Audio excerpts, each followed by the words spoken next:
ഗുരുവായൂർ കേശവൻ. ഗുരുവായൂർ കേശവൻ്റെ കഥ എല്ലാവർക്കും അറിയുന്നുണ്ടാവും. എന്നാലും ഒരിക്കൽ കൂടി ഒന്ന് കേൾക്കൂ. ജനനം നിലമ്പൂർ കാടുകളിൽ.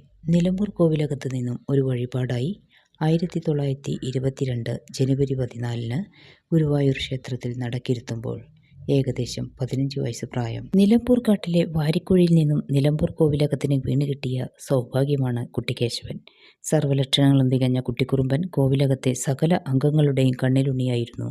1921 മലബാർ കലാപം പൊട്ടിപ്പുറപ്പെടുമ്പോൾ കോവിലകം ആക്രമിച്ച കൊള്ളക്കാർ കോവിലകത്തെ വിലപിടിപ്പുള്ളതെല്ലാം കവർന്ന കൂട്ടത്തിൽ കുട്ടിക്കുറുമ്പനെയും തട്ടിയെടുത്തു. പ്രാണരക്ഷാർത്ഥം കോവിലകത്തെ കുടുംബാംഗങ്ങൾ തൃശ്ശൂരിൽ താമസമായി. കുട്ടിക്കേശവനെ നഷ്ടപ്പെട്ടതിൽ എല്ലാവരും ഭയങ്കര വിഷമത്തിലായിരുന്നു.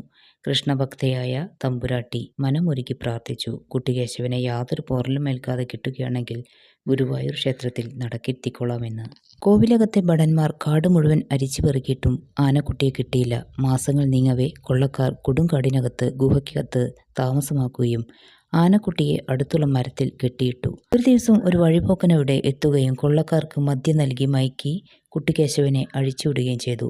അത് സാക്ഷാൽ ഗുരുവായൂരപ്പൻ വേഷം മാറി വന്നതാണെന്ന് ജനങ്ങൾ വിശ്വസിച്ചു. കുട്ടിക്കേശവൻ വന്നതോടെ കോവിലകത്തുള്ളവർക്ക് സന്തോഷത്തിന്റെ നാളുകൾ. 1922 ജനുവരി 14 കേശവനെ അവർ ഗുരുവായൂർ ക്ഷേത്രത്തിൽ നടയിരുത്തി.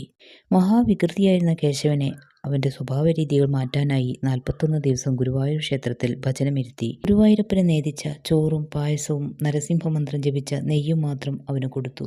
3 വർഷത്തിന് ശേഷം അവൻ്റെ സ്വഭാവം അടിമുടി മാറി. അനുസരണയുള്ള നല്ല കുട്ടിയായി അവൻ വളർന്നു. അങ്ങനെ ഗുരുവായൂർ ക്ഷേത്രത്തിൽ 50 വർഷം സേവനം ചെയ്ത ഗുരുവായൂർ കേശവൻ 1973 ഗജരാജൻ എന്ന ബഹുമതി നൽകി കേശവനെ ആദരിച്ചു.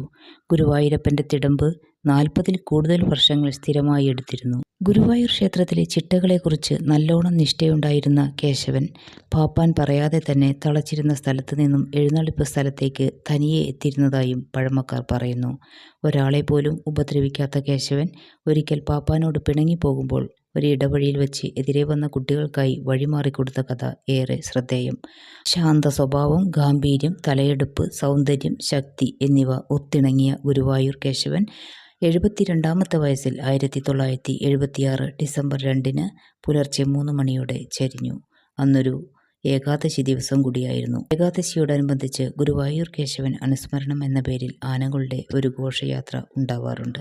ഗുരുവായൂർ കേശവൻ്റെ ഈ കഥ നിങ്ങൾക്ക് ഇഷ്ടപ്പെട്ടെങ്കിൽ ഒന്ന് ലൈക്ക് ചെയ്യാൻ മറക്കരുത്. അതുപോലെ ഷെയർ ചെയ്യുക. അതുപോലെ തന്നെ സബ്സ്ക്രൈബ് ചെയ്ത് ചാനലൊന്ന് സപ്പോർട്ട് ചെയ്യുക. താങ്ക്